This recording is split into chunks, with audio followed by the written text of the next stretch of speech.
Muchas gracias, insisto, muchas gracias al presidente de Coparmex Nacional, José Medina Mora. Muchas gracias, José. Bueno, ya está el asunto del presupuesto, ya se cumplieron las formas con la iniciativa de ley de ingresos y el presupuesto de egresos de la Federación para el año entrante. En cuanto al segundo, al presupuesto de egresos de la Federación para el 2022, ¿cuál es el punto de vista de ustedes? Bueno, nos parece, Eduardo, que el hecho de que vaya la propuesta de presupuesto del Ejecutivo al Legislativo es precisamente para que se discuta, para que se enriquezca. Y bueno, nos parece lamentable que a pesar de 1,900 reservas se haya aprobado sin cambiarle una coma. El hecho de que pase por el Congreso es precisamente para poderlo discutir, para poderlo enriquecer, poderlo hacer ajustes como siempre había sido.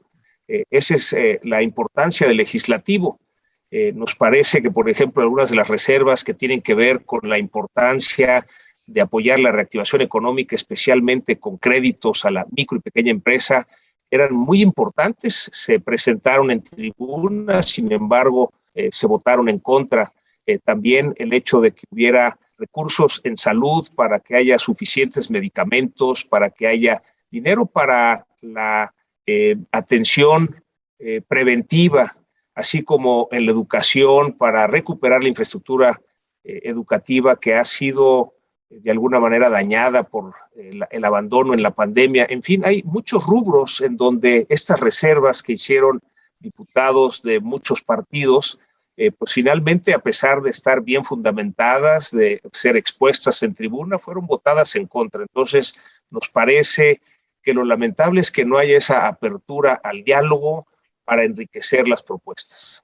Ustedes también como organismo empresarial ya habían tocado la puerta y ya habían establecido un diálogo con la Secretaría de Hacienda. Según yo recuerdo, habías tenido tu contacto, al igual que lo tuvo el CCE, el Consejo Coordinador Empresarial, con la cúpula gubernamental para expresar sus puntos de vista y sus aportaciones, explicarlas, justificarlas, ¿no? Ya se había hecho un diálogo, o sea, se Sí, escuchó, se oyó, pero no se atendió. efectivamente, a través de los organismos que participamos en el CCE, tuvimos este diálogo con el secretario de Hacienda y bueno, hicimos ver cuáles eran, desde nuestro punto de vista, ajustes que se tendrían que atender en el presupuesto, pero también estuvimos en el Congreso. Yo estuve el martes de la semana pasada todo el día en el Congreso dialogando con diputados de distintos partidos políticos, viendo cuáles eran las reservas que iban a presentar, cuáles nos parecía a nosotros que eran los ajustes por el bien del país que se deberían de hacer. Y bueno, finalmente desde ese mismo martes en que la Comisión de Presupuestos se reunió de las 9 de la mañana a las 10 de la noche, y en donde, pues, a pesar de que los partidos de oposición presentaron algunas propuestas de cambio, pues desde ahí se veía que a pesar de las reservas que hicieron y que las expondrían en la tribuna, pues estas no serían escuchadas. Eso nos parece que es el punto central.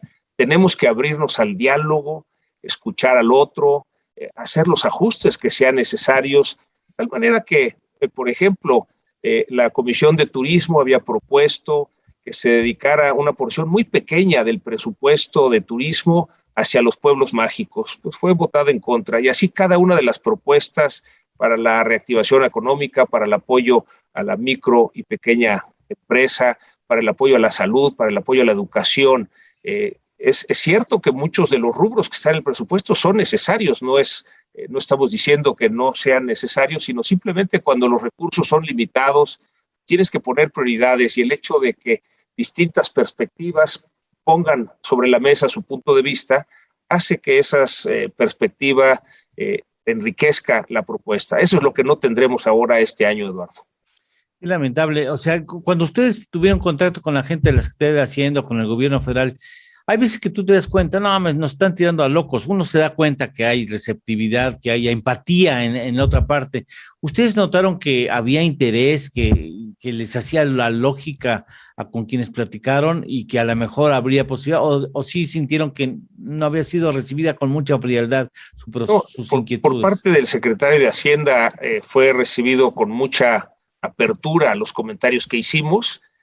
Sin embargo, bueno, en la propuesta que hacen veíamos que era necesario hacer ajustes. También nos llama la atención que se hayan quitado recursos al INE, a la judicatura, sí, y hombre, al mismo Cámara de Diputados, sobre todo en cuanto al INE, por la organización que tiene que hacer de seis elecciones a gobernadores y la revocación de mandato en caso de que se junten las firmas.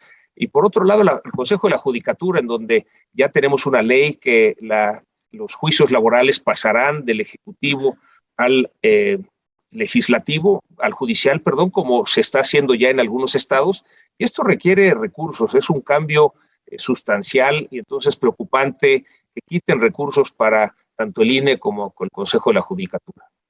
Bien, ahora pasemos